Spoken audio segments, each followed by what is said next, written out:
Hard at work getting that inner track ready for this coming Saturday's 62nd running of the Gotham Stakes. As we are off and running, blazing speed here on the National Racing Report. We roll head first into the new month of March. It's the MIG, Richard Migliore, Andy Serling, Jason Blewitt. Glad you've joined us here for the fastest 30 minutes in all of thoroughbred racing. 5 races from start to finish, a Gotham preview on a day where we recap a weekend. It was, in a way, who was running and who wasn't running on Saturday? Well, I think we can say conclusively for the first time, Richie, this winter, it was good to be in New York and not in Florida. Yeah, I've never seen rain like that in my life. It looked like they got 5 or 6 inches in about 2 minutes. A friend of mine is down there for the weekend. He came from New York to go down there. His hotel lost power. He went to Gulfstream yesterday. He said he was lucky he rented an SUV or his car would have been floating away in the parking lot. It was incredible. Oh, there's some wild pictures on DRF.com and Barbara Livingston's Twitter account. I mean, seeing the amount of water that the backstretch received. But Gulfstream canceled after the first 5. We still have 5 races, though, from start to finish on the show. And it's all about the 3-year-olds as we begin. And I think many of us fixed in upon Turfway Park at around 8:30 Saturday night for the Great War in the John Battaglia. He's odds on, and he basically won't finish the race. Yeah, he's on the far outside. And, you know, this is something, once again, this horse had a ton of speed and wanted to go. I'm not exactly sure, Richie, why the rider took a hold of him there. He wasn't going to win anyway, but why did he do that? You know, I guess they're maybe thinking they got to teach him to rate a little bit more to be effective if they're going to go further. So maybe it was somewhat of an experiment. Now, it was reported that he bled, so he had a legitimate excuse. But sometimes when you grab a horse, you stress him more, and that'll lead to a horse bleeding. And I happened to be watching races from Turfway the other night. Boy, what a life. Yeah, I know. I actually was thinking that. But speed was very good, and normally on a track that it seems like closers do well there, speed's been pretty good at Turfway. Well, you know, it's interesting watching this race. Royal Sun, I was joking with you, a Trips and Traps horse from his debut who finally came to fruition when he hit synthetic racetrack. The bleeding. Is it the stress of rating him? Is it the stress of a distance that may be too far from him? Because I don't think you can say, oh, he bled, let's throw it out. I still think he's the favorite going into the spiral. No, I don't think you can say that at all. I mean, and obviously it puts a big chink in his armor. He looked a little bit invincible there, and now obviously there is a hole in him. But I think it could be a combination of things, and it doesn't have to be any one thing. But for me, I don't like to see horses throttled down. That's just a personal preference. Even when I rode, I wasn't a fan of throttling horses down. And you could see how quickly he let go here in Royal Sun. All of a sudden, he's got 5 on the field. He just opened up on him, and the Great War, we'll talk about him a little after the race, but I think we should give a little credit to Royal Sun. The problem is he's been a disappointment. He was a very promising horse early in his career. He lost to some good horses his debut. He lost to El Kabir in his second start.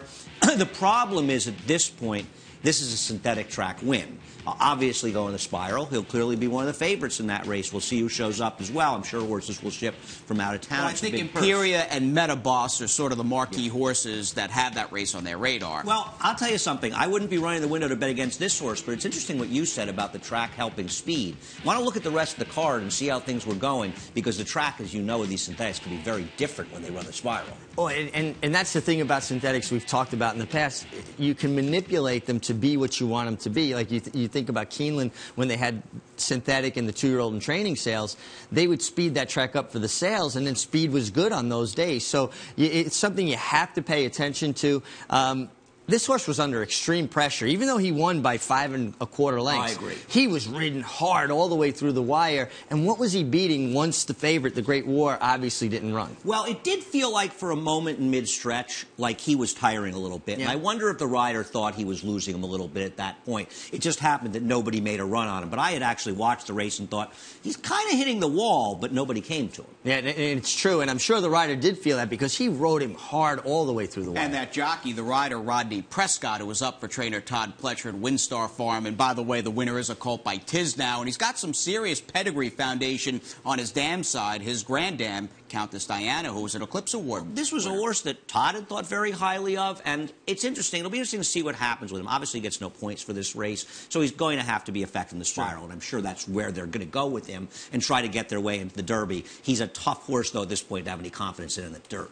Does it feel like with Todd Pletcher, because we didn't hear much from his 2-year-olds turning 3 the first month, first 6 weeks of the year, that this was an idea he had to start them a little bit later? Because it seems like now every prep he's involved in. Well, not this one. I mean, this one ran the Sam Davis. I actually bet Sam Davis. But in general. But in general, yeah, it seems like he's starting all of his 2-year-olds off. I mean, he was supposed to run Daredevil yesterday. He'll be running the Tampa Bay Derby next week. We'll see where they are. But I got to tell you, it feels like he's a little behind the 8 ball with a lot of his big names. Well, we'll talk about Kozan, who's only got the 2 races in 2015 as a 3-year-old in a few moments. Let's get you back, though, to last weekend's Southwest Stakes out at Oaklawn Park. This race, originally on President's Day, canceled, and it was rescheduled 6 days later. It's a big field over a very sloppy track. I must say, we'll talk about the overall field quality. I think this horse, Far Right's pretty good, the horse that wins the race. Yeah, I hate when these races are on wet tracks. It gives me no confidence going forward, but you can't knock performance.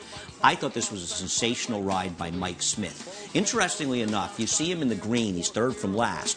The horse who is last on the outside is Calvin Burrell, and that's the truth or else. He makes a premature wide move in this race, and you can see, and you'll see it in the far turn, Mike Smith consciously letting him go around him and waiting patiently and saving ground, and I think that's what made the difference, Richie. Oh, I agree with you, but Mike had so much confidence with Far Right because when he rode him last time, he knew the horse has the ability to go through traffic, so he wasn't in a hurry to secure position. He knew that he could pick his way through later, and when a rider has that kind of confidence in a horse, it enables him to ride them extremely well. Now, I wonder and watch this race. I did not get a chance to watch the other Gulfstream races. If you have a wet track, maybe if the going was a little bit better towards the outside, and maybe he had Far Right, and he wasn't right on the rail, but he moved inside as those other horse drifts. And you see Calvin is going around horses now, and Mike has been left in his dust kind of towards the inside, but I think Mike's waiting patiently. I wonder if he had been on the outside, if he would have won by a little bit more. Maybe he was hampered by a deeper inside. I don't know. I didn't think that. I thought he was very handy and he had the ability to accelerate when he needed to. And listen, he may not be good enough, but that's the kind of horse you want to go to the Derby with because he's going to have to negotiate a lot of traffic. In Calvin's defense for that premature move, this horse was getting out badly into the first turn. And I think when he got to the backside, he had to stop fighting with him. He put his hands down and the horse went forward. Yeah, I think that's a good point about Calvin also. I just thought it was interesting with Mike being so patient waiting because here's a horse with a full head of steam behind him, and Mike probably has a sense they were going quickly up front and the race could have collapsed. He didn't seem worried at all when that horse went by him.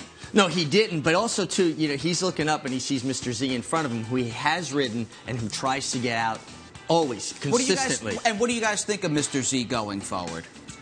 Sprinter? I think he probably wants to go not quite this far to be most effective. I really like him as a horse. How can you not like a horse? It's a hard trier. He dances all the dances. He's always right there. I mean, to be fair to him, he only gets beaten about a half length in this race. And let's keep in mind, the winner came from 3rd to last. The second horse came from dead last. This was a race, the 4th horse was 8th and 9th early. This was a race that essentially collapsed, yet he was the early leader. So if you actually take it apart from a dynamic standpoint, Mr. Z may have run the best race. The problem is there's so much pace in these big races that he's never finding a race where he can control. Yeah, or he needs to learn how to sit in behind a couple of horses, and maybe that'll help with the getting out problem because he does it consistently.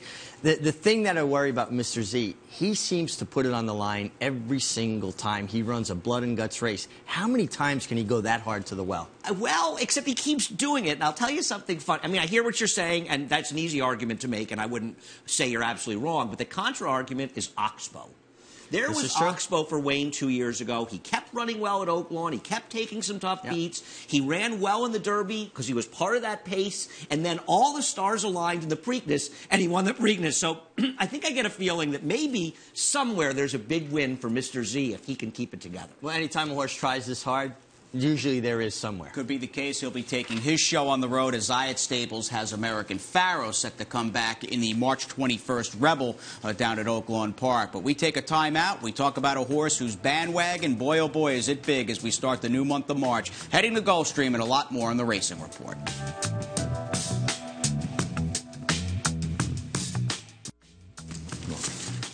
Summer starts here, the 147th running of the Belmont Stakes, part of that 2015 Belmont Stakes Festival, June 4th through the 6th, 3 days, 17 stakes, $10 million on the line, the third and final leg of the 2015 Triple Crown. Cannot wait. Those Belmont Stakes tickets are on sale currently at BelmontStakes.com. When you look back last year's Belmont Stakes. And forget about California Chrome and the Belmont. And you think about moving all those stakes to one day. You have a day that really does rival the Breeders' Cup. You had Bayern winning the Woody Stevens. You obviously had Palace Malice, who at that time was the leader of the handicap division before things went wrong, winning the Met Mile. You had that matchup that it never really developed from there, but you got Close Hatches, Princess of Silmar, and Beholder all together on the racetrack. You got that sensational run in the Acorn with Sweet Reason, as well as other stakes. You got the Manhattan, and those things to look forward to. It's a day that no racing fan can miss.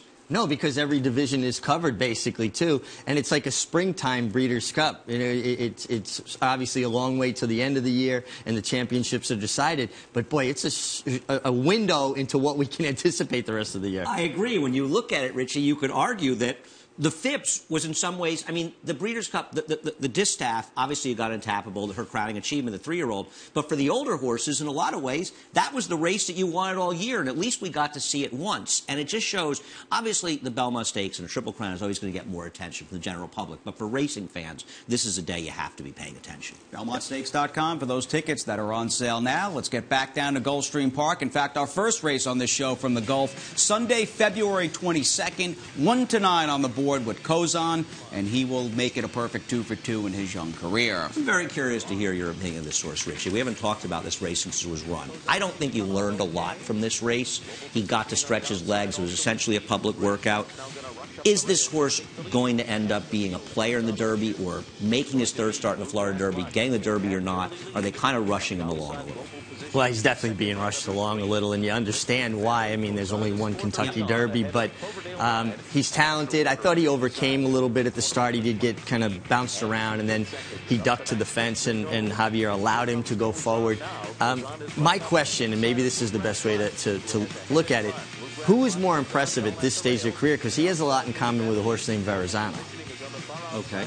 Who would you, like, if you think back to Verrazano and his starts at Gulfstream, and now this horse, if you had a choice, who would you pick out of those two at this stage? I would say that Verrazano had more brilliance. That's what I thought. Because I think that Verrazano was a true miler, you know, in that sense. Okay. That had it worked out differently, is the kind of horse that could have been a competitive in a Met Mile type race. Whereas this horse, maybe I just think of it because of the pedigree, you have more confidence he's a horse that's not going to struggle at all as the distances get longer. So for this horse, I don't expect to see brilliance from him, and maybe that's a feather in his cap, or maybe I'm just hoping that's the case. I agree with what you're saying. I think he's going to stay. I mean, his pedigree says he will. Even the easy way of going he has. He's got a very efficient, you don't see him like attacking the ground or really accelerating. He's just kind of floating along. Obviously, he's brilliantly talented. He's a horse that could really run. The Kentucky Derby is not just about a horse that can really run. It's a horse that has the mental and physical toughness to put up with the crowd, the paddock, the 20-horse field, the body contact in the first turn. And with only 3 starts going to the Derby, the 4th start, that's going to be a very tall order. No, even you look at Royal Delta, how long it took her to get her act together. She didn't really put it together until that big win in our Alabama. She had shown flashes. She won the Black-Eyed Susan. And, you know, you look at this horse. Let's talk about a couple other brilliant horses from Florida. And it goes back a number of years. Talk about Pulpit. Talk about Curlin. Those horses had a brilliance. Now, listen, he got a 100-plus buyer figure in his debut. He's clearly a very talented horse. It just does seem like those horses had more brilliance heading through the Derby than this horse does. And Big Brown was able to overcome not having too many starts, but he had a combination of 2 things. Obviously, he was a brilliantly talented horse, but he also faced a weak field. This does not look like a Derby that's going to have a weak field. And do you put any credence into a Big Brown running as a 2-year-old and getting foundation, racing foundation under his belt as a juvenile? I mean, there's that stat. I think there's only been 2 Derby winners over the last 100-plus years who won the Kentucky Derby without running as a juvenile. I think those stats become less and less important as things change in the training department. Yes. But I think that what you're saying before, Richie, is very important. And that's one of the reasons, Jay, that stat is so important. Oh, yeah, because right, exactly. You have to have that foundation, and at least Big Brown, with only the 1 start, did have foundation to get ready, and it was a 2-turn race at that point. Plus, let's be fair about this. Big Brown proved to be basically a freak. I mean, if you throw out his Belmont Stakes where he was grabbed and things went wrong, he was never beaten. And he was a freak in the right year, too. Yeah. Because to be perfectly honest, that Derby field, this Derby field, as of now, is shaping up to be pretty good. And you've got the Florida Derby March 28th. Kozan will be favored no matter who shows up. Out to the West Coast we go, a Saturday afternoon at Santa Anita. And we'll look at some 3-year-old fillies in the Santa Ysabel Stakes Grade 3 100K at a horse coming in from Maryland. A chilly winter on the Northeast, but she took to that California sunshine and a nice victory here out of a horse for John Sadler, Stellar Wind. You know, Jay, it's interesting with this horse. I want to see it again. Because sometimes you get a horse, a private purchase, switch to a new trainer, and they explode the first time, and that's the only time they run. But this is a division where there are players out there, but we're still waiting for top horses to emerge. And the way she won and the way she improved off her other races, this could be a real player. You know, I think she could be a real player from this standpoint, too. When do you ever see a race go this slowly early in California? And she was, you know, a bit wide, off the pace, but you could see even down the backside, even though she was in that position, she was kind of galloping like he had a lot of horse underneath. Oh, yeah. I mean, he was very confident with her, and it's sort of interesting watching. I was surprised when I looked at her PPs after the race. You know, I watched the race last night, and I'm like, who is that horse? Because she looked pretty darn good in there, and as you say, confident in riding her.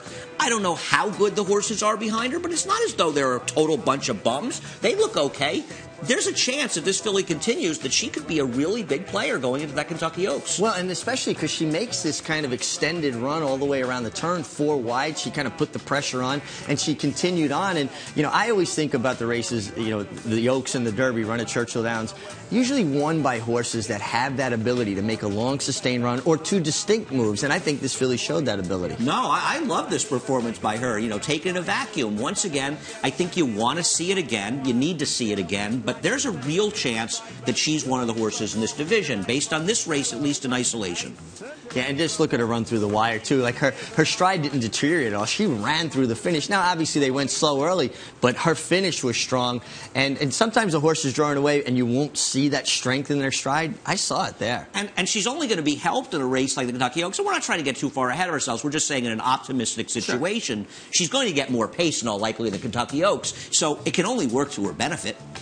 Blinkers came off. Filly trained by John Sadler, and she is a daughter of Curlin. In fact, we will be talking about an unbeaten 3-year-old colt by Curlin, likely favored in this coming Saturday 62nd running of the Gotham. Speaking of the Gotham, let's get home to the Big A. We are on the inner track for last Sunday's rescheduled evening Attire Stakes. We'll pick it up in progress. A slow-paced rabbit, if you will, on the front end in Village Warrior, but this was a good effort from North Slope in the white blinkers and Godolphin Blue. Yeah, I want to get back to the slow-paced rabbit discussion with Richie in a minute. But this is a good example of what Richie likes to talk about. There are some horses that just don't get their acts together until late in their 4-year-old, their 5-year-old year, and North Slope appears to be one of those horses. You know, and he always had that. You had that feeling. He had that potential. He always hinted around that one day he's going to kind of find it and break through. And I actually started to doubt it, and then obviously it came to fruition. And he got a tremendous ride. And we're being very redundant from Junior Alvarado. I don't think he wanted to be on the fence that day, but he was able to split horses and still stay out off the rail.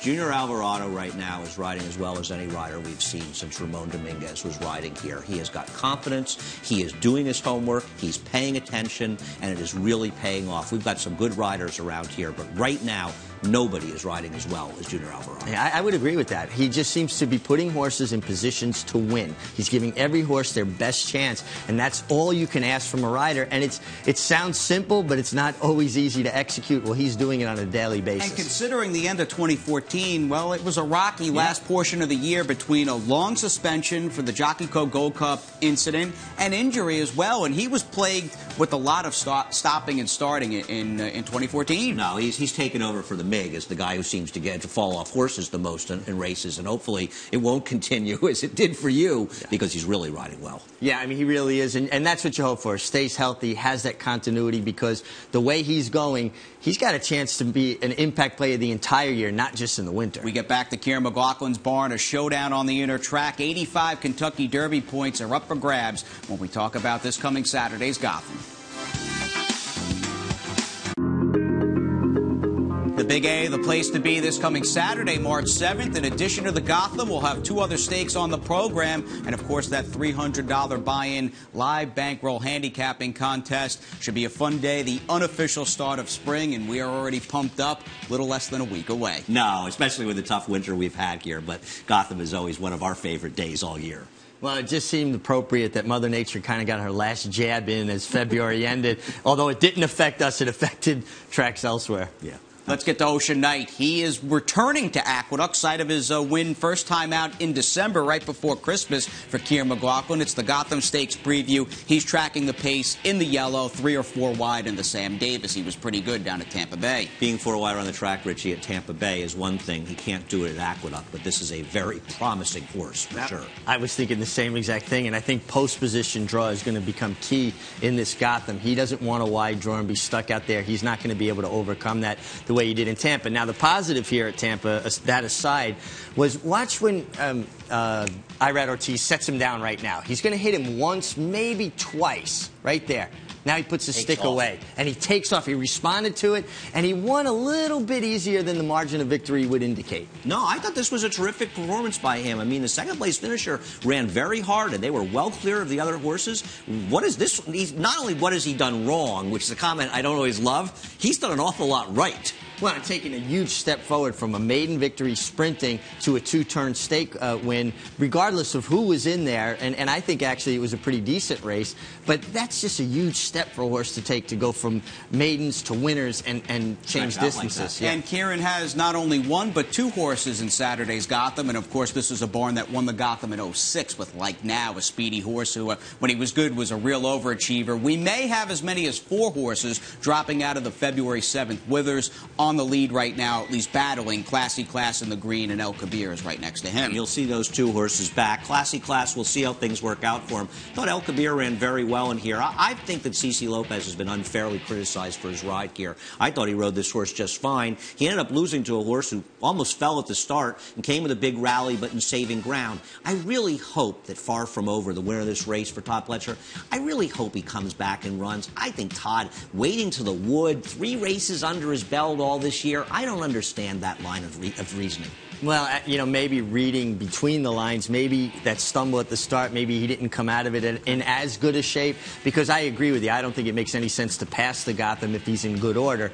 And I agree with you also that Chucky Lopez, he did nothing wrong. He gave El Kabir every opportunity to win. He was a little bit keener in this race than he was the start before in the Withers, and he ran well. He just, to me, he was just second best on the day. He also had the second choice, I believe, cruising along on an easy lead on the inside. Yeah. If he doesn't go after him and they go a slow second quarter and he ends up losing to him by a head, he's going to get, and rightfully so, lambasted for his ride. He rode, he made a somewhat aggressive move, and he ended up finishing second to a horse that ran a huge race. But I don't know how you criticize Chucky. No, and I don't think you can. And I don't think the connections of his horse did, because he's riding the horse back. And the other thing about it is, and as we're watching Far From Over stumble pretty badly at the start, he's riding the horse back, so the connections were obviously happy enough with him. And from what I understand, though, Classy Class, they would prefer not to see him on the lead. I think you're going to see him rated in the Gotham, and he picks up Junior Alvarado, which is definitely a plus going into it.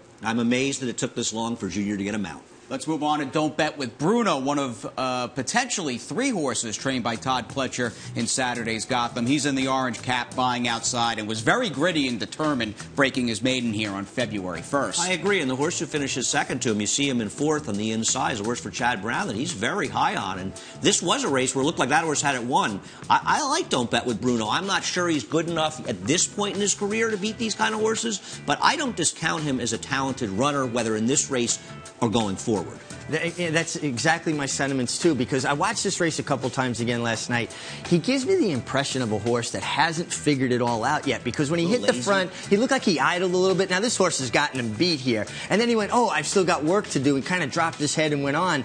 He's got ability. He's just got to figure the game out yet. And he's one of two horses pointing to the Gotham for order Mike Rapoli, who also has the speedy Blame Jim coming up out of a second-place finish against Stanford down at Gulfstream Park. He'll have to improve off that after effort. It was somewhat disappointing after though Stanford ran well, and he'll have to show he can stretch out. But I like this horse, Don't Bet with Bruno, whether it's this race or not. I just think he's the kind of horse that going forward, if he keeps moving forward and he stays healthy, he's got some wins in him, whether it's the Easy Goer or other races later in the summer. This horse is okay. Yeah, these horses change so much right now. It's like a high school athlete, and them developing into a college athlete. And he has the look of a horse to me that one day that light bulb's going to go on and we're going to see the best of it. See what he does here Saturday for an outfit that won the Gotham in 2011 with Stay Thursday. Back to Don Day down at Gulfstream Park. Lieutenant Colonel. Pretty good first time out for Chad Brown. No, I agree, and he looks like he's beaten. He's fighting the whole way. He obviously see that fast second quarter, but I think that's a lot more to do with the no run-up and the shoot, so they're a little bit skewed. But this was a horse that, of the two Chad Brown winners I think he had that day, a lot of people were more impressed with the other one that Paco Lopez rode. This one I think John Velasquez is riding. I think Chad Brown saw something in this horse since his maiden win to believe that he's a better horse than he even looked in this race, and that's why he's taking a shot. The impression he gives me, he was a little bit all over the place. You see him he switched his leads a little early coming off the turn. His head came up, and then it looked like those two horses were going to run by him, and he dropped his head and went on again. He's just a green horse that has ability, and he must have shown Chad in the morning that, wow, he kind of matured off of the race. Right, this isn't Chad's move, going from a maiden win in a case like this on the dirt right into a very deep edition of the Gotham. It's just not. No, he's got real confidence in this horse. Now, once again, like a Don't Bet with Bruno, you don't know if he's going to be up to the task, because there's, as you said, a deep, good field in here, but he's a horse to certainly keep an eye on. If Chad has that confidence in him, it's going to pay off whether here or down the road. Well, a lot of questions going into this Gotham, but the one thing that we're certain about, this is one of the better editions of the Gotham I can remember in a while. I agree. Much deeper. We've had some good horses coming up for it, but this is a very deep edition of it. There's a number of horses, and there's horses in this race, not just one, that are going to be in the Kentucky Derby. And two other stakes on the program, the Cat K for older fillies and mares going long, which may be a continuation of a race like the Affectionately, and we've also got the Grade 3 Tom Fool, in which Dad's Caps may finally get away from Saludos Amigos. Yeah, hopefully we'll see if that works out for him, but Dad's Caps is going to have to finish a race. All right, well, we'll see out here that $300 buy-in live bankroll contest. First race post 120. Good job, boys. We're dark the next few days here at the Big A and back at it as we start Gotham Week this coming Thursday at 120. Have a great night.